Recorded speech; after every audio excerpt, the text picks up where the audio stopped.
ओम नमः शिवाय। प्रभु जी, आज की कथा है महाभारत श्रृंखला में वन पर्व एपिसोड संख्या 122। अभी तक आपने सुना दुर्योधन के द्वारा दुर्वासा ऋषि का आतिथ्य सत्कार करना और उनसे वरदान प्राप्त करना। अब कथा आगे। आज की कथा होगी पांडवों के आश्रम पर दुर्वासा ऋषि का आगमन एवं श्री कृष्ण के द्वारा पांडवों की रक्षा। आइए अब कथा को प्रारंभ करते हैं।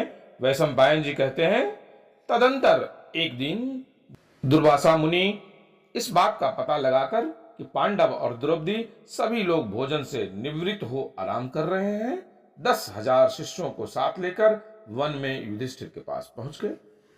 राजा युधिष्ठिर हाथ जोड़कर प्रणाम किया और फिर विधिवत पूजन करके उन्हें आतिथ्य के लिए निमंत्रण देते हुए कहा, भगवान, आप नित्य कर्म से निवृत्त होकर शीघ्र आइए और भोजन कीजिए। मुनि भी शिष्यों के साथ स्नान करने चले गए। इधर पतिव्रता द्रौपदी को अन्न के लिए बड़ी चिंता हुई।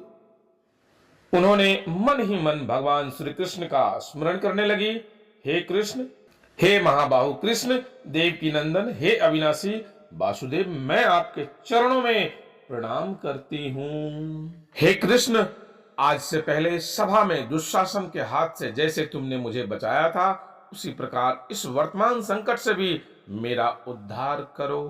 द्रौपदी ने जब इस प्रकार भक्तवत्सल भगवान की स्तुति की तो वे अचिंत्य गति परमेश्वर तुरंत वहां आ पहुंचे। द्रौपदी उन्हें प्रणाम करके उनसे दुर्वासा मुनि के आने का सारा समाचार कह सुनाया। भगवान बोले, कृष्ण, इस समय मैं बहुत थका हुआ हूं, मुझे भूख लगी है, पहले शीघ्र मुझे कुछ खाने को दो, फिर सारा प्रबंध करती रहना। उनकी बात सुनकर द्रौपदी को बड़ी लज्जा हुई। बोली, भगवान, सूर्य नारायण की दी हुई बटलोई से तो तभी तक अन्न मिलता है जब तक मैं भोजन न कर लूं। आज तो मैं भी भोजन कर चुकी हूं, अतः कुछ भी नहीं है, कहां से लाऊं? भगवान ने कहा, द्रौपदी, मैं तो भूख और थकावट से कष्ट पा रहा हूं और तुम्हें हंसी सूझती है। यह हंसी का समय नहीं है, जल्द जा और बटलोई लेकर मुझे दिखा। इस प्रकार हट करके भगवान ने द्रौपदी से बटलोई मंगवाई। देखा तो उसके गले में जरा सा साग लगा हुआ है। उसे ही लेकर उन्होंने खा लिया और बोले, इस साग के द्वारा संपूर्ण जगत के आत्मा यज्ञ भोक्ता परमेश्वर तृप्त एवं संतुष्ट हो। फिर सहदेव से कहा, अब शीघ्र ही मुनियों को भोजन के लिए बुला लाओ। उधर मुनि लोग पानी में खड़े होकर अघमर्षण कर रहे थे। उन्हें सहसा पूर्ण तृप्ति मालूम हुई, मानो भोजन कर चुके हों। बार बार अन्न के रस से युक्त डकारें आने लगी। सबकी एक ही अवस्था हो रही थी।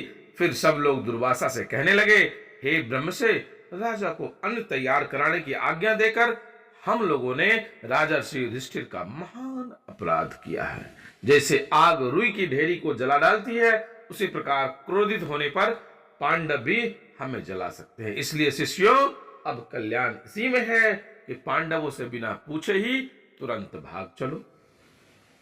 सहदेव ने जब देव नदी गंगा जी में मुनियों को नहीं देखा तो आसपास के घाटों पर घूम घूम कर खोजने लगे। वहां रहने वाले तपस्वी ऋषियों ने उनके भाग जाने का समाचार सुनाया। तब वे युधिष्ठिर के पास लौट आए और सारा वृतांत सुनाया। सबको चिंतित देखकर श्री कृष्ण ने कहा, परम क्रोधी दुर्वासा मुनि से आप लोगों पर बड़ी विपत्ति आने वाली है। यह जानकर द्रौपदी ने मेरा स्मरण किया था, इससे मैं तुरंत आ गया। अब आप लोगों को दुर्वासा से तनिक भी भय नहीं है। वे आपके तेज के डर से पहले ही भाग गए हैं। जो सदा धर्म में तत्पर रहते हैं वे दुख में नहीं पड़ते। अब आप लोगों से जाने के लिए आज्ञा चाहता हूं। आप लोगों का कल्याण हो। भगवान की बात सुनकर द्रौपदी सहित पांडवों की घबराहट दूर हो गई। वे बोले, गोविंद, तुम्हें ही अपना रक्षक पाकर हम लोग बड़ी से बड़ी विपत्तियों से पार हुए हैं। इस प्रकार भगवान जी पांडवों से अनुमति लेकर द्वारकापुरी को चले गए और पांडव भी द्रौपदी के साथ एक वन से दूसरे वन में घूमते हुए प्रसन्नता पूर्वक रहने लगे। प्रभु जी, आज की कथा को यहीं विश्राम देते हैं। आगे की कथा पुनः आगे आप शिवाय यात्रा दर्शन को लाइक शेयर सब्सक्राइब अवश्य कीजिएगा। शीघ्र मिलते हैं अगली वीडियो में, तब तक के लिए ओम नमः शिवाय।